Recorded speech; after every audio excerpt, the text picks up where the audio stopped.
What's up? You know what I've been thinking about lately? I've been thinking about the fact that I do not try to do anything for anybody. I don't try to do any good. I don't try to help anybody. There's not one day that I wake up and I'm like, I need to go find some good to do today. I need to see if I can find someone to help. I don't do that. I don't do that at all. What I do, yeah, I said do, is I try to listen to God every day and get closer to Jesus and follow Him. And the more I hear, the more clear things become. Seems like the more people I help and the more good I'm able to do, because it is spirit infused, it's spirit led, and spirit empowered. And I've just been thinking a lot about this lately, about the Matrix and the Kool-Aid, how deep it is, even in churches and ministries.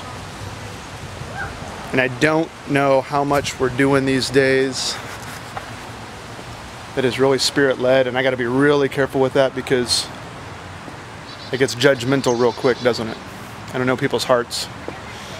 But I crave the power of God in my life, and to see God at work in others through a power that I know is not me.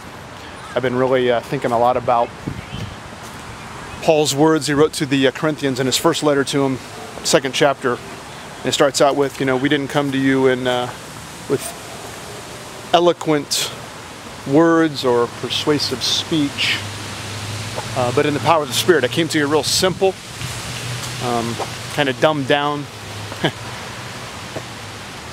so that you would know it's the Spirit at work and wasn't anything else. Man, that's what I want.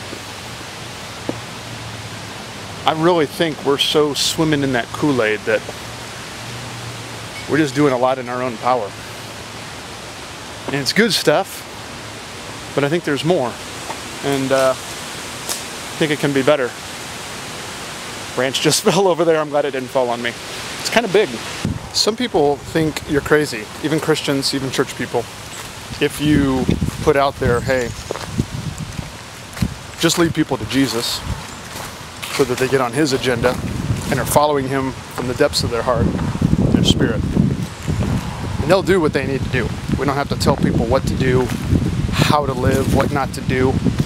There's maybe time for some of that. But if we're really following the Spirit, it's really Jesus, and it's really sincere, and we're patterning our day around that because we want that,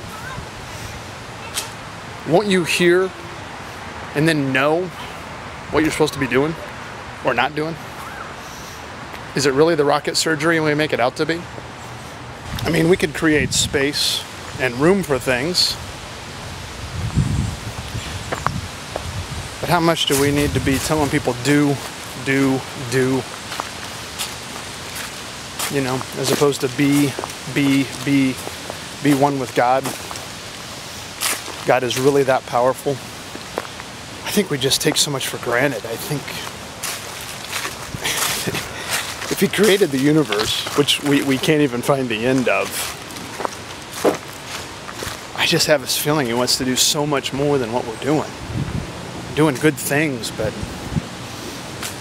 man, is there more? I think if we wait upon the Lord,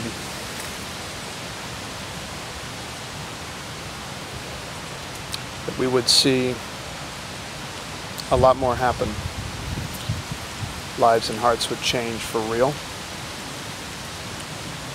And we would know it's not us. That's what I crave.